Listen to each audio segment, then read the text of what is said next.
Shalom, selamat pagi saudaraku. Saudaraku, pagi hari ini saya mau mengajak kepada kita semua dengan satu kalimat begini. Kalau Anda belum mati bersama dengan Tuhan, ketika Anda hidup hari ini, tapi Anda belum mati di dalam Tuhan atau mati bersama dengan Tuhan, Anda tidak akan mengalami keselamatan kekal. Loh, pastor ngomong begitu kenapa? Karena itu menjadi satu hal yang tidak dimengerti oleh banyak orang Kristen. Dan itu yang harusnya menjadi kekhawatiran kita dalam hidup kita. Kalau kita tidak berani masuk di dalam pengalaman kematian di dalam Tuhan bersama dengan Tuhan, maka orang itu tidak akan pernah mengenyam Tuhan dengan benar dan tidak akan pernah memiliki dan dimiliki Tuhan hari ini sampai di kekekalan nanti. Dan orang model begitu tidak akan pernah mungkin menjadi orang Kristen yang rohani. Dan orang model begitu tidak akan berjuang hidup dalam kesucian. Kenapa saya katakan ini, saudaraku? Kematian di dalam Tuhan bersama dengan Tuhan ketika kita masih hidup fisik kita ini, itu adalah sebuah pengalaman yang tidak otomatis bisa dimiliki semua orang yang mengaku dirinya orang Kristen. Karena memasuki pengalaman kematian di dalam Tuhan itu tidak otomatis juga membuat hidup kita benar. Tapi kita akan memiliki perjuangan yang sungguh-sungguh ketika kita setiap hari mati. Mematikan manusia lama kita artinya. Setiap hari mati manusia lamaku. Setiap hari mati keinginan dagingku. Setiap hari mati agenda diriku. Itu lama-lama perjuangan itu yang akan membuat seseorang itu memperoleh hidup yang sesungguhnya. Semoga Anda mengikuti apa yang saya katakan ini, saudaraku. Kita akan menjadi manusia rohani dan pasti akan memiliki pengaruh terhadap orang lain kalau tiap hari kita mati bersama dengan Tuhan. Mati apanya, pastor? Mati manusia lamanya. Bersama dengan Tuhan? Yes, karena kita memeluk erat kuat Tuhan. Dan Tuhan memampukan kita mematikan daging kita. Kalau kita bertanya hari ini, mengapa anak-anakku tidak menjadi rohani, tidak mencari Tuhan? Kenapa orang-orang yang mengikutiku tidak menjadi rohani dan tidak mencari Tuhan lebih lagi? Karena kita jadi orang tua tidak rohani. Loh, yang kita berjuang hidup rohani aja belum tentu anaknya juga rohani. Karena dia punya free will, dia punya pilihan hidup juga. Betul gak? Dia punya nurani dan dia mengisi hari hidupnya dan memilih sendiri. Itu aja belum tentu, saudaraku. Maka pada pagi hari ini, apa sih yang dimaksud dengan kematian di dalam Tuhan? Kolose 3 ayat 3-10 berkata begini. Sebab kamu telah mati dan hidupmu tersembunyi bersama dengan Kristus di dalam Allah. Apabila Kristus yang adalah hidup kita menyatakan diri kelak, kamu pun akan menyatakan diri bersama dengan Dia dalam kemuliaan. Karena itu matikanlah dalam dirimu segala sesuatu yang duniawi, yaitu percabulan, kenajisan, hawa nafsu, nafsu jahat, dan juga keserakahan, yang sama dengan penyembahan berhala. Semuanya itu mendatangkan murka Allah atas orang-orang durhaka. Dahulu kamu juga melakukan hal-hal itu ketika kamu hidup di dalamnya. Tetapi sekarang buanglah semuanya ini, yaitu marah, geram, kejahatan, fitnah, dan kata-kata kotor yang keluar dari mulutmu. Jangan lagi kamu saling mendustai, karena kamu telah menanggalkan manusia lama serta kelakuannya dan telah mengenakan manusia baru yang terus-menerus diperbaharui untuk memperoleh pengetahuan yang benar menurut gambar Khaliknya. Amin, saudaraku. Itu firman Tuhan dalam Kolose 3 ayat 3-10. Maka kalau seseorang tidak berani masuk di dalam pengalaman kematian bersama dengan Tuhan, pasti tidak akan bertumbuh spiritualnya. Pasti kalau spiritualnya tidak bertumbuh, pasti tidak ada perubahan hidup. Dan menjadi mengerikan sekali ketika ia menghadap Tuhan dan dibuang di api kekal.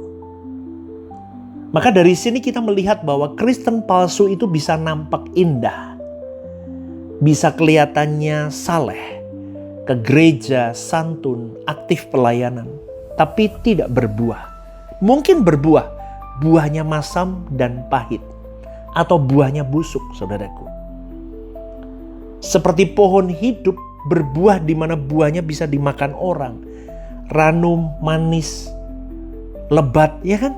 Pohon itu berdampak walaupun suatu hari pohon itu juga akan mati.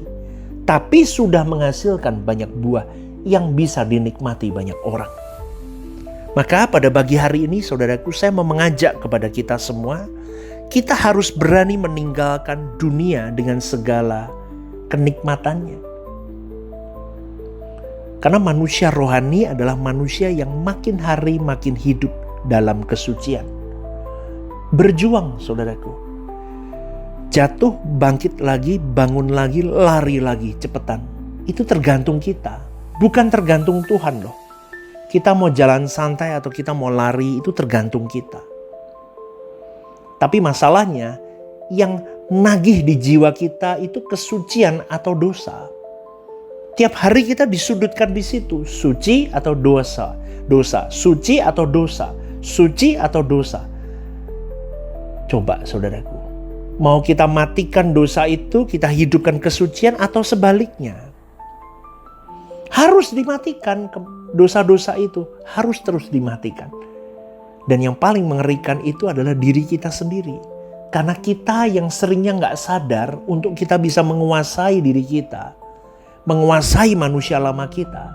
Sehingga kita bisa menyatu dengan Allah. Seringkali kan gak sadar kita lolos, saudaraku. Tapi kita anggap itu, ya memang aku begini kok, wajar lah. Gak bisa ngomong wajar di hadapan Tuhan. Tuhan gak bisa di kalangan abu-abu. Putih ya putih, hitam ya hitam. Gak ada abu-abu, saudaraku. Makanya saya pernah katakan di sini, kalau buat Tuhan segenap hidup atau gak usah sama sekali. Makanya dekatlah sama Roh Kudus. Roh Kudus akan terus memberitahu engkau dan saya. Kepekaan itu harus kita latih. Kepekaan itu harus kita gaungkan terus supaya semakin tajam kita, saudaraku. Karena kita tidak memperkarakan hidup kita, makanya kita gak peka. Ya, Tuhan itu lebih dari cukup selama kita punya persekutuan yang benar dengan Dia. Dan Tuhan tidak akan mempermalukan kau dan saya. Kita bisa melewati masalah demi masalah, kebutuhan demi kebutuhan. Step by step, jangan serakah, saudaraku. Karena akibatnya kita tidak bisa menikmati apa yang sebenarnya menjadi bagianmu dan bagianku. Tuhan mengatakan semuanya itu mendatangkan murka Allah atas orang-orang durhaka itu. Jadi seharusnya firman Tuhan yang disampaikan tiap minggu, renungan pagi seperti ini, ya, khotbah-khotbah di YouTube, di sosial media, di Instagram gereja dan semuanya, itu seharusnya mematikan semua hal negatif dalam diri kita. Seharusnya begitu. Dan setan tidak bisa menguasai kita kalau kita tidak mau dikuasai. Karena kita bisa dikuasai karena kita membuka diri kita untuk dikuasai setan. Dunia tidak bisa, saudaraku, mempengaruhi engkau dan saya kalau kau dan saya menolaknya. Karena dunia tidak bisa memaksa kita. Tetapi kalau diri kita sendiri yang membuka celah karena tidak mematikannya, maka dunia akan mencengkram engkau dan saya, akan menguasai, menyeret kita dan menenggelamkan kita dalam api kekal. Maka kalau orang masih menghidupi nafsu-nafsu jahat, dia tidak bisa menumbuhkan sifat-sifat Allah dalam dirinya. Tidak bisa menumbuhkan kodrat ilahi dalam dirinya. Padahal kita adalah anak-anak Allah yang harus menjadi seseorang yang berkodrat ilahi. Karena kesucian itu bukan hanya keadaan kita tidak berbuat dosa, melainkan kemampuan kita untuk bertindak selalu tepat di perasaan, di pikiran Allah. Nah, itu yang repot, saudaraku. Karena kita anak-anak Allah, seharusnya kita punya sifat anak-anak Allah. Karena kita sudah dibeli dengan darah Tuhan Yesus. Maka kita secara hukum menjadi anak Allah. Tetapi secara kenyataan belum. Kita masih hidup serampangan, kita masih hidup sembrono, saudaraku. Aku cinta suara kebenaran tapi mulutnya gibahin orang terus, jahat sama orang. Coba loh saudaraku, itu yang saya temui seringkali begitu. Aku cinta suara kebenaran tapi negative thinking sama orang. Aku pencinta suara kebenaran tapi aku punya niat busuk sama orang.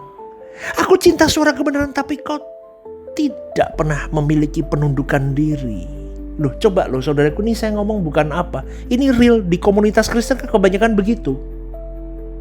Sama pemimpinnya serang, sama orang tuanya kurang ajar, sama ketua-ketua kakak-kakak rohaninya kurang ajar. Loh, pencinta suara kebenaran berarti dia mencintai kebenaran. Kebenaran itu siapa? Kebenaran itu firman Allah itu sendiri yang hidup. Maka kalau orang mencintai suara kebenaran, pasti dia mencintai suara Tuhan. Pasti dia mencintai untuk hidup dalam kesucian kekudusan. Kesucian kekudusan itu berarti mengerti, mengenal pikiran dan perasaan Allahnya. Allah tidak mau loh ada seorang anak berontak sama orang tuanya. Allah nggak mau loh anaknya hidup tidak kudus dalam mulutnya, pikirannya, hatinya. Kan begitu saudaraku. Ini ironik sekali, tapi kekristenan itu begitu, banyak begitunya. Maka coba introspeksi diri. Saya pun juga introspeksi diri, saudaraku. Kita sama-sama mengintrospeksi diri. Kita sudah dibeli dengan darah yang mahal oleh Tuhan Yesus. Seharusnya kita sudah berkeadaan sebagai anak Allah, tapi belum. Karena kita melumprahkan itu. Sering saya katakan beberapa kali di renungan-renungan begini, jadilah manusia yang benar di hadapan Allah. Karena semua kita ini orang-orang berdosa, orang-orang durhaka. Tapi Tuhan telah mengampuni kita. Tuhan tidak memperhitungkan kesalahan kita yang begitu banyak. Tapi jangan berhenti sampai kita diampuni, tapi kita mau maju, kita mau bertumbuh. Seperti pohon itu akan terus berakar semakin tinggi, semakin kuat, semakin berbuah. Jadi sebuah organisme yang hidup. Itulah kekristenan yang sesungguhnya. Maka kalau kau dan saya tidak mematikan diri kita, mematikan ego kita, harga diri kita, kesombongan kita, cinta uang kita, cinta dihormati, cinta disanjung, itu kalau nggak dimatiin terus kita nggak akan pernah jadi anak Allah. Karena sifat anak Allah tidak seperti itu. Kalau kita tidak mematikan itu, kita akan jadi orang yang berontak dan berontak terus, saudaraku. Coba deh lihat. Dan Yesus bukan begitu. Yesus bukan seorang pemberontak, tapi seorang yang mengikuti maunya Bapaknya. Kekristenan itu saudaraku. Maka sekali lagi, renungkan renungan ini. Kalau Anda belum jelas, ulang sekali lagi. Anda putar sampai Anda mengerti apa poin dari renungan ini. Matikan dirimu, maka kau akan memiliki hidup. Selamat pagi dan Tuhan memberkati.